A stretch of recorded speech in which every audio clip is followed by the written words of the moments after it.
లోకం అబద్ధాలతో నిండిపోయింది. ఎందుకంటే మనుషులకు సత్యం కంటే తమకు నచ్చిన మాటలు వినడానికే చెవి దురద ఎక్కువైంది. అబద్ధీకులు ఎవరో తెలియాలంటే ముందు నీవు సత్యం వైపు నిలబడాలి. అర్థం కాకపోతే మళ్ళీ చదువు, ఒళ్ళు దగ్గర పెట్టుకుని వాక్యాన్ని ధ్యానించు.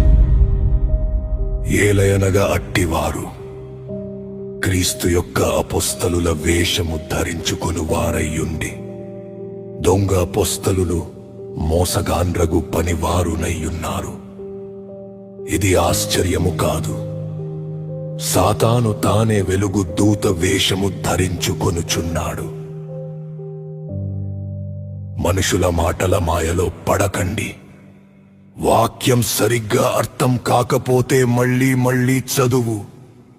ఈ కాలపు మోసాల నుండి నిన్ను రక్షించేది కేవలం దేవుని వాక్యమే. అబద్ధ ప్రవక్తలను గూర్చి జాగ్రత్త పడుడి.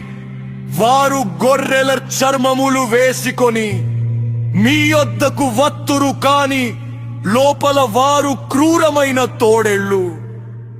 ప్రతి మాటను నమ్మేయకండి. అది వాక్యానుసారము కాదో పరీక్షించండి. లోకంలో అబద్ధ అపోస్తలులు పెరిగిపోయారు.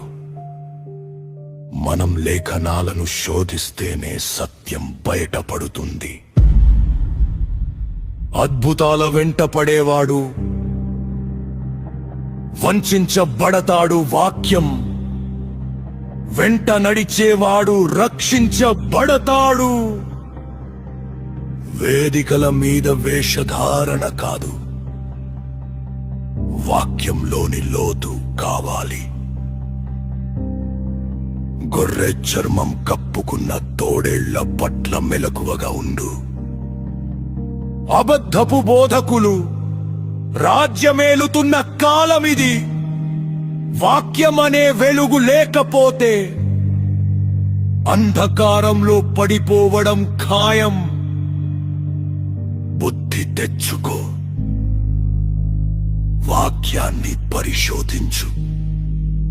మన ఆత్మీయత మన చేతుల్లోనే ఉంది. ఆమేన్.